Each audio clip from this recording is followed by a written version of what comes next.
Hello friends, എല്ലാവർക്കും ചെമ്മീർപ്പൂവിൻ്റെ പുതിയൊരു promo വീഡിയോയിലേക്ക് സ്വാഗതം. പ്രൊമോയുടെ തുടക്കത്തിൽ തന്നെ കാണിക്കുന്നത് ശ്രുതി നേരെ ഭാമയുടെ അടുത്തേക്ക് ചെല്ലുന്നുണ്ട്. അവിടെ ചെന്നതിന് ശേഷം ഭാമയുടെ ആയിട്ട് പറയുന്നുണ്ട്, അവിടെ നടക്കുന്ന കാര്യങ്ങൾ കൃത്യമായിട്ട് ആൻറ്റി എന്നോട് പറഞ്ഞില്ല എന്നാണെങ്കിൽ എനിക്കിത് ഇവിടെ കെട്ടി തൂങ്ങേണ്ട അവസ്ഥ വരുമെന്നൊക്കെ ഇങ്ങനെ ശ്രുതി പറയുന്ന സമയത്ത് ഭാമ ഒന്ന് ഞെട്ടിപ്പോകുന്നുണ്ട്.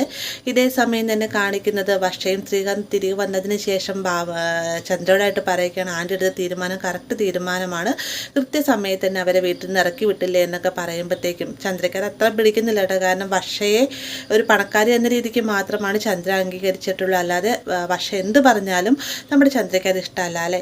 അതിനുശേഷം കാണിക്കുന്നത് വർഷയും ശ്രീകാന്തും കൂടി നേരെ സുധീരുടെ അടുത്തേക്ക് ചെല്ലുകയാണ്.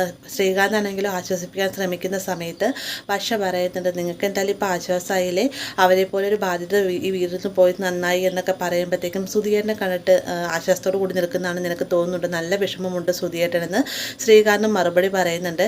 എന്നാൽ വർഷയുടെ വാക്കുകളെല്ലാം തന്നെ നല്ല രീതിയിൽ തന്നെ ശ്രുതിയെ വേദനിപ്പിക്കുകയും ചെയ്യുന്നുണ്ട്. അപ്പോൾ ഇത്രയുമാണ് പ്രൊമോയിൽ ഉൾപ്പെടുത്തിയിരിക്കുന്നത്. വീഡിയോ ഇഷ്ടമായി ലൈക്ക് ചെയ്യാനും കൂടുതൽ ചാനൽ സബ്സ്ക്രൈബ് ചെയ്യാനും മറക്കരുത്.